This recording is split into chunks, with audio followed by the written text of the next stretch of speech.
오늘 본문의 구조는 이렇습니다. 첫째, 의인과 악인이 받게 될 것에 대해서 나열을 하고 난 다음에 둘째로는 그럼 의인과 악인에게 누가 이런 것들, 그들이 받게 될 것을 행하시는 분이 누구신가에 대해서 나오고 있습니다.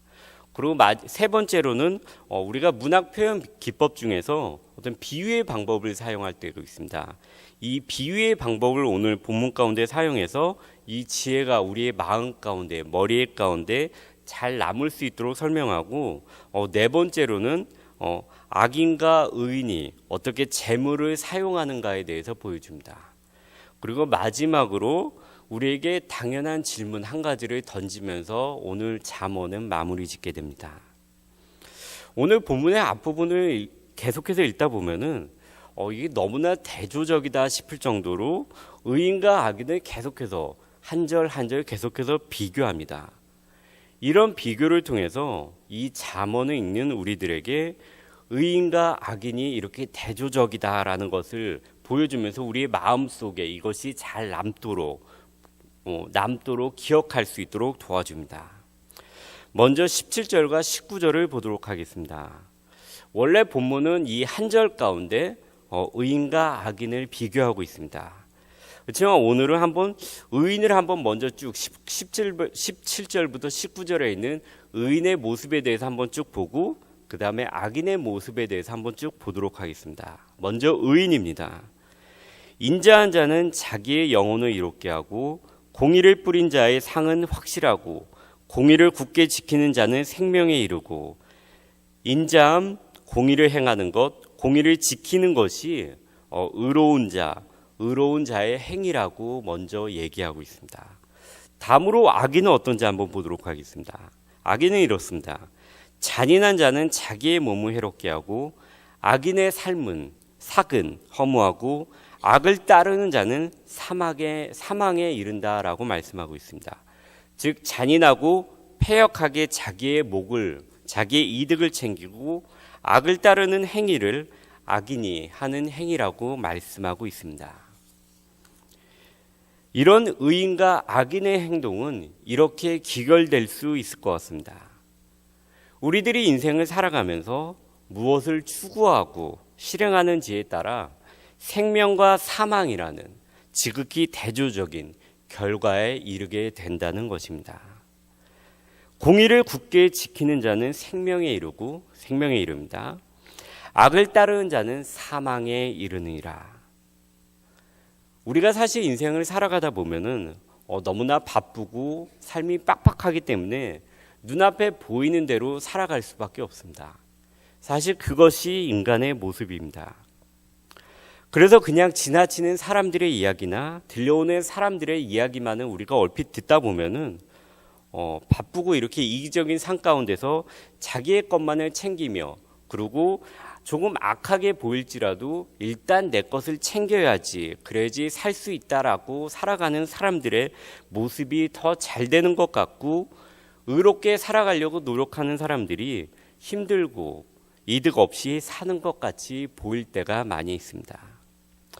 그러나 이것이 짧게 봤을 때는 어떻게 동일하게 출발하는 것 같고 짧게 봤을 때는 그 사람이 조금 더 앞에 나가는 것 같지만 20년, 30년, 80년, 90년의 인생을 살아가서 그리고 마지막에 이르렀을 때는 의인은 이쪽 생명이라는 길로 그리고 악인은 이쪽 사망이라는 길로 간다는 완전히 대조적인 결과를 보여준다는 것입니다.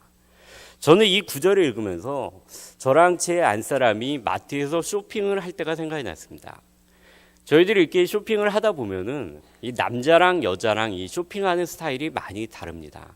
남자는 상당히 목적 지향적이라서 필요한 것을 찾아서 거기서 물건을 그냥 찾고 나오려고 그럽니다. 그러나 여자는 뭔가 이것저것 보려고 그럽니다. 저는 이제 한국에서 할인점이나 백화점을 많이 유통하는 쪽에서 일을 해서 좀 이렇게 할인점이나 백화점에서 상당히 오래 머무는 것에 대해서 익숙합니다. 그래서 다른 남자들에 비해서 상당히 오래 머물 수 있는데요. 그렇지만 그것도 어느 정도 한계가 있습니다. 그러다 보면 마트에서 이제 같이 카트를 몰고 가다가 그냥 이렇게 길이 어긋납니다. 저는 이제 가야 될 길로 가고 안사람은 이제 자기가 찾아야 될 길로 가고 싶은 대로 갑니다. 그러면은 잠깐 한눈을 파는 사이에 길이 완전히 어긋나 버립니다. 그래서 거기서 찾지를 못하고 핸드폰으로 전화를 해서 어디 있어 해야지만 간신히 찾을 수가 있습니다. 이 모습이 이와 비슷합니다. 우리가 이 작은 곳에서 지금 잠시 이렇게 같은 곳에서 출발하는 것 같지만 잠깐 우리가 생각을 달리해서 가다 보면은 의인은 이쪽으로, 악인은 저쪽으로 완전히 다른 길로, 찾을 수 없는 길로 간다는 것입니다. 우리가 뉴스를 보면서 자주 드는 생각이 있습니다. 정말로 세상이 이렇게 가도 되나? 어떻게 이렇게 힘없는 자들을 억압하고 핍박하고 이들로부터 이득을 취하는 사람들이 이렇게 잘 살고 법에 의해서 심판을 받지 않는 것을 우리가 너무 많이 접하다 보면은 하나님의 심판이 사라진 것 같은 느낌이 들기도 하고 이 세상 가운데서 잘 사는 사람들의 모습만 보이기도 합니다.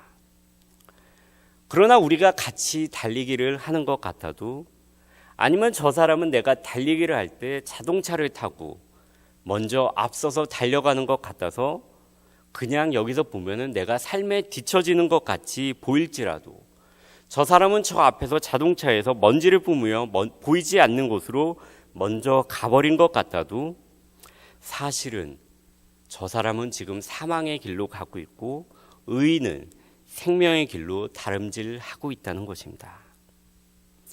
그리고 나서 오늘 본문의 20절에서 하나님이 마음이 삐뚤어진 자를 혐오하시고 행위가 온전한 자는 기뻐하신다고 밝힘으로써 하나님과 의인, 하나님과 악인의 관계를 이렇게 요약해 줍니다. 20절입니다. 마음이 굽은 자는 여호와께 미움을 받아도 행위가 온전한 자는 그의 기뻐하심을 받느니라. 20절에 행위가 온전하다는 것은 하나님을 대표하는 성품입니다. 하나님은 온전하신 분이십니다. 그리고 행위가 온전하다는 것은 정직하고 의로운 행위로 표현될 수 있을 것입니다.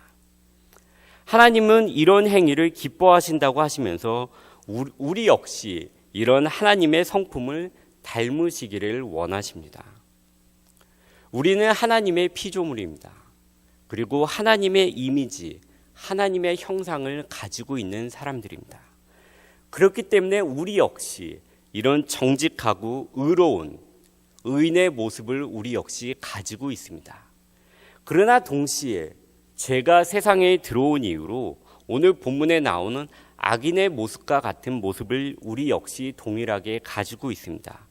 이 두 가지 성품을 우리가 동일하게 가지고 있습니다.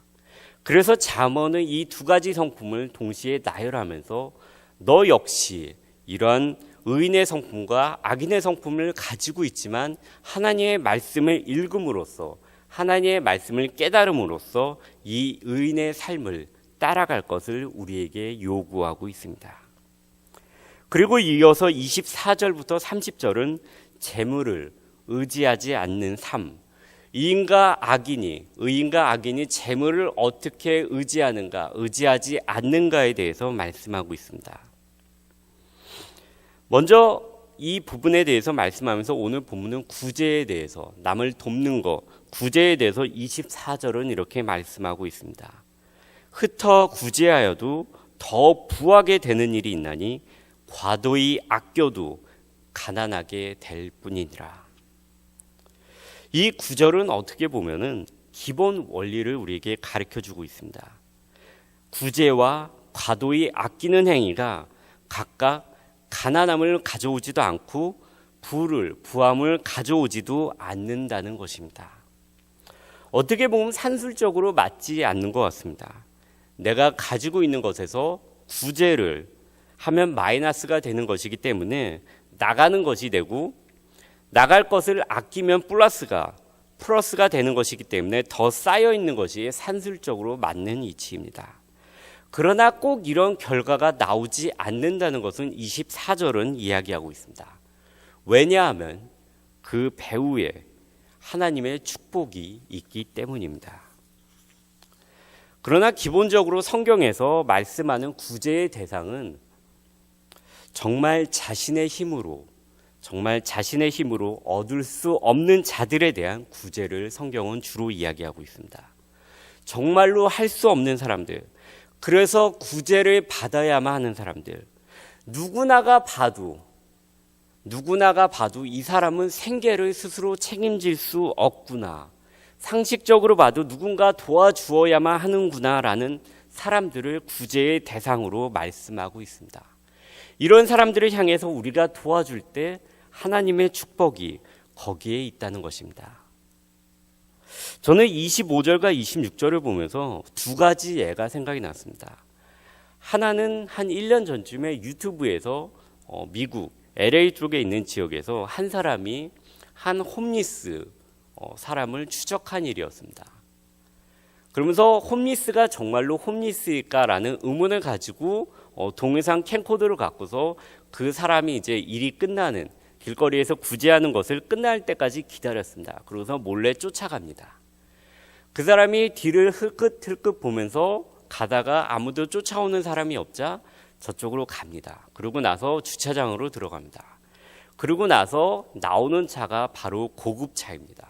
그래서 캠코더를 가까이 가서 찍으니 이렇게 줌을 해서 찍으니까 아까 구걸했던 그 사람입니다. 그래서 그 차를 쫓아서 이제 자기 차를 몰고 따라갑니다. 그러니까 그 사람이 잘 사는 지역에 있는 한 주택으로 들어갑니다. 나중에 알고 보니까 그 주택의 주인이었습니다. 그래서 찾아가서 배를 놓고 해서 이야기합니다.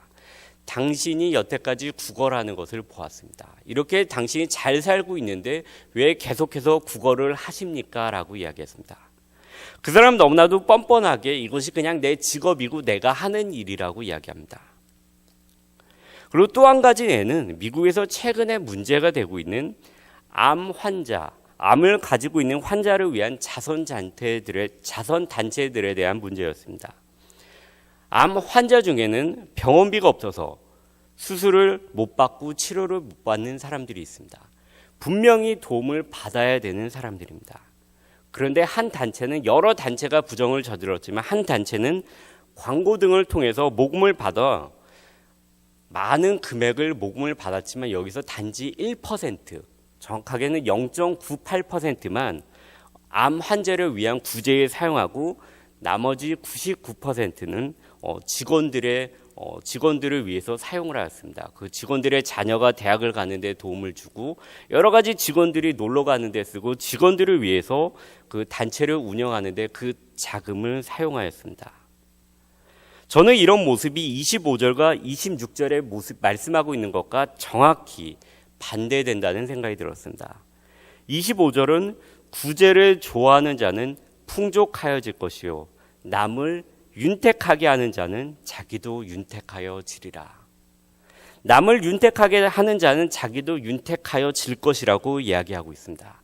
여기서 윤택하여 진다는 것의 원어적 의미는 농경사회에서 내가 모아둔 물을 부족한 사람에게, 물을 마시고 싶은 사람에게 이렇게 마음껏 주거나 농경지에 물이 부족한 사람에게 자신의 남는 물을 나누어 주는 것을, 풍족히 나누어 주는 것을 윤택하다라고 표현하고 있습니다.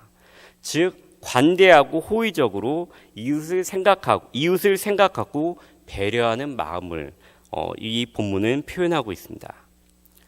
자선단체, 이 암 자선단체의 밭에 그리고 물 창고에 물이 가득 찼는데 자신들은 배불리 먹지만 이를 나누어 주지 않고 자신들만 윤택하게 생활하고 물이 정말로 필요한 사람들에게 주지 않아 그들이 누려야 할 윤택함을 가로막는 행동은 26절에 나와 있는 것 같이 판단을 받게 될 것입니다. 곡식을 내놓지 아니하는 자는 백성에게 저주를 받을 것이나. 실제로 지금 이 자선단체들은 미국 50개 주의 법무장관들이 이 단체들을 연방위에 제소했습니다. 그리고 실제로 현재 이것에 대해서 조사가 진행 중입니다. 다음으로 25절을 보도록 하겠습니다. 25절에 구제를 좋아하는 자라고 나와 있는데요. 여기서 구제를 좋아하는 자의 문자적 의미는 축복의 사람이라는 뜻입니다. 축복의 사람. 그 마음이 남을 배려하고 매점매석과 같은 행위를 그런 행위를 통해서 이득을 보는 것보다는 모두 잘 사는 것을 추구하는 사람이 바로 이런 축복의 사람일 것입니다. 우리 역시 성경에서 우리를 통하여서 축복의 통로가 되기를 하나님은 원하시고 있습니다. 단지 물질을 통해서 그들을 돕는 것뿐만이 아니라 우리를 통하여서 하나님을 아는 지식이, 하나님의 복음이 축복의 통로가 되어서 그들에게 흘러가기를 원하시고 있습니다. 교회 안에서 복음이 가로막혀져 있는 것이 아니라, 내 안에서 복음이 가로져 막혀 있는 것이 아니라 물이 필요한 사람에게 윤택하게 나누어 주듯이 우리 역시 이런 구제를 좋아하는, 즉 축복의 사람이 되어야 한다는 것입니다. 그러나 여기서 얘기하고 있는 이 구제에 관한 금어는 분수에 맞지 않게 무조건 퍼주는 것을 장려하거나 인색함 같은 어떠한 특정한 행동을 비난하려는 것은 아닙니다. 다만 중요한 것은 생각입니다. 재물이 하나님께로 왔다는 것을 생각하고 있으라는 것입니다. 재물의 주인은 하나님이라는 것을 잊지 말고 그것을 늘 기억하라는 것입니다. 그래서 이 재물의 주인이 하나님이라는 것, 하나님께서 재물을 나에게 맡겨주셨다는 것을 내가 알게 될 때 내가 그 재물을 흥청망청 분수에 맞지 않게 남을 도와주는 데 쓰지 않을 뿐더러 또한 그 재물을 인색하게 나만 가지고 있지도 않을 것입니다. 즉 가장 중요한 것은 재물의 모든 소유는, 나의 모든 소유는 하나님께로부터 온 것이며 하나님이 내 물질의 주인이시기에 그것을 늘 생각하면서 내가 마땅히 행해야 될 일을 행했을 때 하나님께서 동시에 축복하여 주신다는 것을 가리키고 있습니다. 마지막으로 오늘 본문에 잠언은 마치면서 우리에게 이런 질문을 던집니다. 보라, 의인이라도 이 세상에서 보응을 받거든 하물며 악인과 죄인이리요. 보라고 얘기하고 있습니다. 악인 역시 이 세상 가운데서 이러한 보응을 받는데, 의인 역시 세상 가운데서 이러한 보응을 받는데, 그럼 악인과 죄인은 더욱 당연히 보응을 받을 것이 아니겠는가라는 것입니다. 이것이 오늘 잠언을 통해서 우리에게 주는, 마지막으로 주는 우리에게 가르침입니다. 인생을 살아가면서 주위에서 보라는 것입니다. 악인이 더 잘 되는 것 같고 그래서 악인의 삶을 따라가고 싶지만 잘 보라는 것입니다. 보라, 이 세상 가운데서 너 옆에 있는 의인 역시도 인간에게 실수해서 그로 인한 보응을 받거든, 죄로 인한 보응을 받거든 하물며 악인과 의인이라, 악인과 죄인이라, 이들은 더욱 당연하게 보응을 받을 것이라는 것입니다. 그렇기 때문에 주위에서 보면서 오늘 본문의 말씀과 같이 의인으로서 살아가라는 것입니다. 오늘 본문의 가르침과 같이 우리가 이 말씀을 주위에서 보면서 의인으로서 의인의 삶을 살아가기를 노력하는 우리 모두가 되기를 간절히 소원합니다.